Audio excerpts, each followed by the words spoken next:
Hey, this video is to review my DS collection, and to begin, here's Tetris DS. It's actually out of print now and has been for a couple years due to licensing issues. I don't really know who developed it. I believe Nintendo did. I know they published it. And most people associate Tetris with Nintendo because of the Game Boy, and that's pretty much kind of mutually helped the Game Boy and the Tetris brand back in the day. And this is basically like a Nintendo flavored Tetris game. It has a lot of old NES style artwork and music from like Metroid, Zelda, Donkey Kong, and it's a really good version of Tetris. Some people don't like the fact that you can infinitely rotate your piece at the end, which you couldn't do in older Tetris games, but it is now officially part of the Tetris design doc, so according to the Tetris company, that's an official rule. I'm not going to say whether it's a good thing or a bad thing. I don't care either way. I mean, there are a lot of old Tetris games you can get that don't have that infinitely rotating piece rule, but yeah, I don't mind either way. This is a great game, but it'll probably cost you like 30 or 40 bucks used, assuming you get a legal copy, because there are a lot of pirated DS games sold on eBay from Hong Kong, so beware. Next up is Sonic Rush. This came out pretty early in the DS's lifespan, if I recall.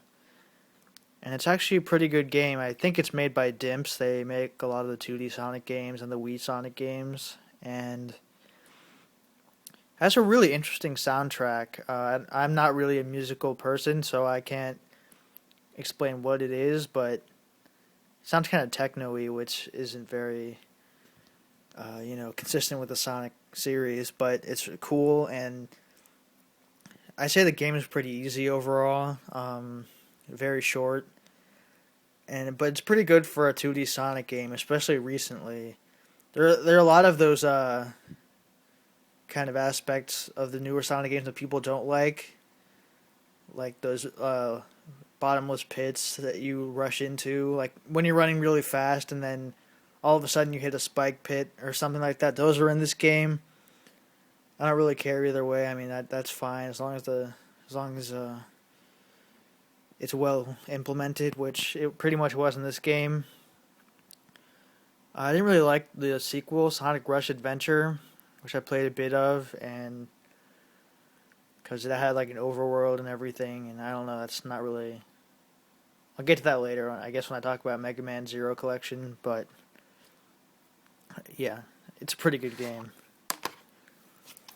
Next up is Nintendogs. I don't have much to say about this. This is probably one of the games that turned the DS around back when it was actually head-to-head with the PSP in terms of sales. It's kind of hard to believe now, but yeah, it seemed pretty interesting at the time, so I got this one, and it's all right. I mean, it's fun for a couple of days, but doesn't have too much legs, and there's not all that much you can do. I wonder what they'll do for the 3DS version. Next is Metroid Prime Pinball. It's pretty aptly titled. You can tell what's in this game. It's a pinball game based off of the first Metroid Prime, I believe. And it's actually a pretty good game of pinball as far as like video pinball goes. And it comes with a rumble pack that you can put it in the GBA slot of your DS and DS Lite, not the DSi, unfortunately. And the rumble is actually really cool in other games, especially like Space Invaders Extreme. If you plug in the rumble pack for that, it kind of has like this Res feel where it keeps rumbling in rhythm with the game, which is really cool. So I'd recommend it just for the rumble pack. I mean, it's a pretty fun game either way, but yeah. Next is my favorite game on the system, probably, WarioWare Touched. This came out early in the DS's lifespan, and a lot of people say this is actually a weak game in the series, and they actually prefer WarioWare Twisted, which was on the Game Boy Advance, and used like gyroscopes or whatever, so you could twist your Game Boy Advance to play the mini games. But this is actually my favorite version. I think the touchscreen mini games are really cool. And I actually beat this game 100% and unlocked everything, which I don't do that much for games. And I'd highly recommend this one. It's been out of print for probably 5 years now, but shouldn't be too expensive. Probably $20, 25. And next up, Madden 05. This game's terrible. Someone sold it to me for like $2 or $3 and said it sucked, but I didn't really care. I mean, it was only $2 or $3, and he was right. It's a terrible game, and you should never buy this or play it. Alright, next is Mario Kart DS. This is probably the definitive DS game in most people's eyes. It's a really, really good game. Probably the best Mario Kart game out there. I mean, I guess Mario Kart Wii is the most solid one, but I don't know, the fact that this is portable and like what with wireless play, I don't know, I'd take this one over the Wii version. Yeah, I don't have too much to say about it. It follows the Mario Kart formula pretty, thoroughly, but the fact that you can like wirelessly play with, I don't know how many other players, probably 3 other players. It's really cool. The online is pretty much busted at this point. I mean, even early on, there are a lot of cheaters and hackers. You can use like action replay and stuff. And a problem with this game I have is that when you play online, you can't even choose all the maps. You can only choose a select few.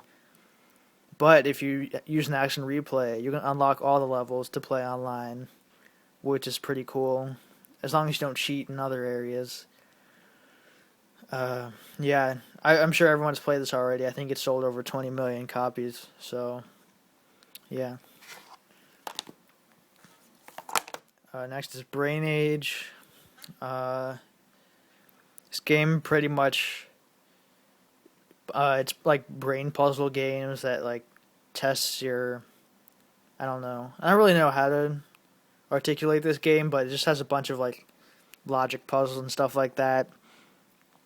And there's this one mini game that's probably infamous at this point. It's where it says let words appear on the screen and they spell out colors, but you're supposed to yell out the name of the actual color that the words are, because like if the word blue came up but it was actually the color of the word was red, like in like the color of the text, you'd say red and not blue, which is confusing in its own right, but a lot of people have trouble saying blue in this game. It wouldn't register when you said it. I think you have to say brew, like, I mean, not to be racist, but I mean, like I guess this was made in Japan, so I guess it registers blue like that. I don't really know how the development went, but yeah, it's otherwise it's a pretty good game. It doesn't have much legs in my opinion. It doesn't have enough content,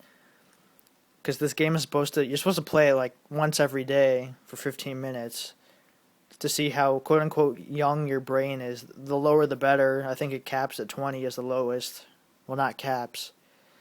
I don't know what the opposite of caps is, but yeah. It's not a great game, but yeah. Next is Kirby Canvas Curse. This came out early in the DS lifespan, which is a recurring theme for pretty much most of my collection, I guess, but this isn't much of a Kirby game. I guess it could have been anything else, really, but they apply the Kirby license. I guess kind of like how Dinosaur Planet was given the Star Fox license to help sell back in the day, but this is a really cool game. It uses stylus controls to kind of give Kirby momentum. He's a ball. He doesn't really have any suck-up powers in this game, which is kind of his key trait. And I think this is pretty hard to find now. A lot of old DS games are, as you can probably tell by this video. But yeah, I really recommend this game. It's short but really good. And probably one of the only Kirby games I enjoy, as we'll get to later. Next is Puyo Pop Fever. I really don't know how to pronounce it, but yeah, this game was also on GameCube and PSP and Xbox. I don't know if it was on PS2, but yeah, I really like this puzzle series.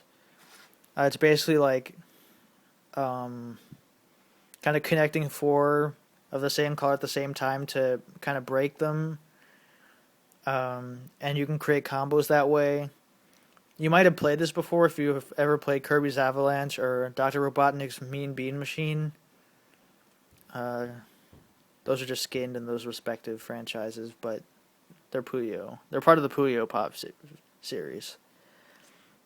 I'd probably rank this third among my favorite puzzle series behind Tetris and Luminous. I don't really know the order, but yeah, those would be my top three. I probably wouldn't recommend this one. I mean, I think there are better versions of Puyo Pop around these days, especially in Japan. You can import, there's a game called Puyo 7. Yeah, I'd probably take that over this. This doesn't have many new features, and you can beat it pretty easily. Next is Pokemon Ranger. I got this off of GooseX for 100 points. It's pretty much a trading site.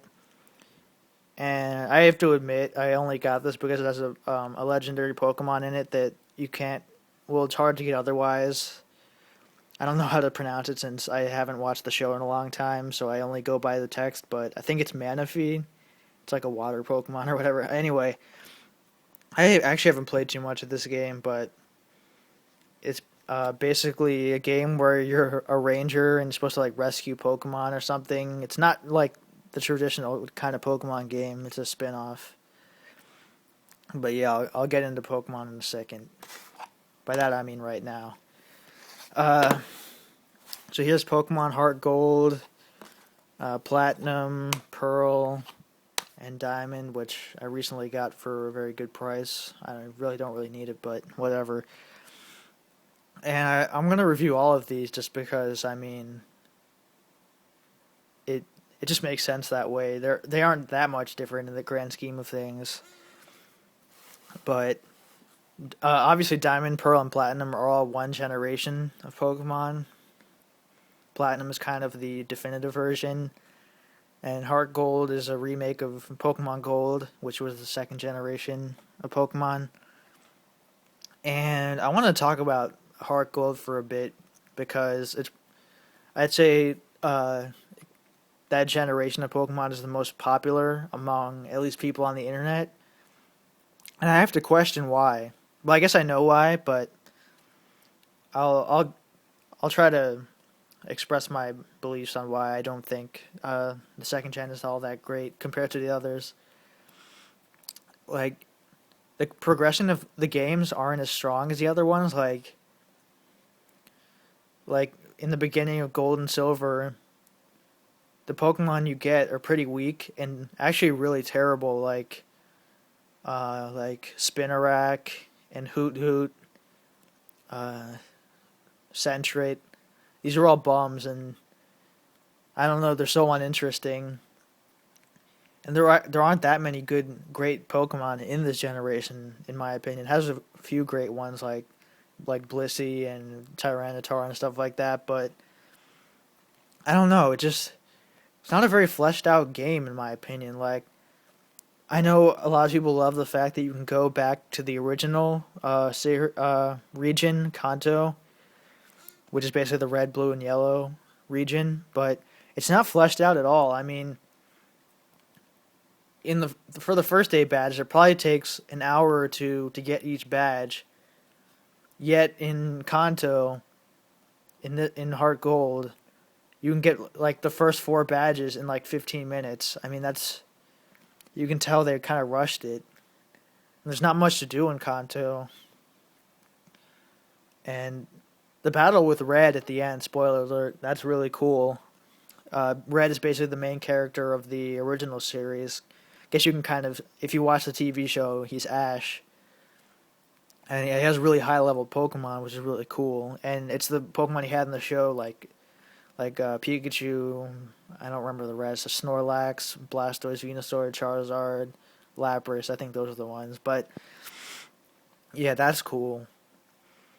But yeah, it's just not a very fleshed out game in general, and I understand why people like this generation. It's basically like it took the original Pokemon, made it bigger, better, more badass, whatever the Gears of War slogan is. It just added more Pokemon, two new types, day and night cycles. Uh, it was very like feature rich, especially for a Game Boy game. But if you go back to it now, it's just not as strong. It's not as fleshed out. Like for example, in the original Gold and Silver, if you got dark Pokemon, there weren't even any good dark Pokemon, dark moves that dark Pokemon could utilize. Same with Steel. Like those weren't even like viable types in my opinion at the time, except for Tyranitar, but that was for different reasons. And yeah, I probably could go on about that for a little bit, but I've already talked about that one game for long enough. If I had to rank the generations, I'd probably say I like the first one best, which is basically the red, blue, yellow, fire red, leaf green. Second, I'd say the Game Boy Advance, Ruby, Sapphire, Emerald, which is Gen 3, and then it's close between Gen 2 and Gen 4. Probably, I'd say it's a tie in terms of the single player mode. I mean, Heart Gold and Soul Silver is a great battle, has a great battle system. Obviously, uses like the current system, which, in my opinion, gets better in each generation. So that's cool. But yeah, I think I've gone on about these games enough. I'm a huge Pokemon fan, so definitely looking forward to the new generation, Black and White. But let's move on. I think I'll do the rest in part two.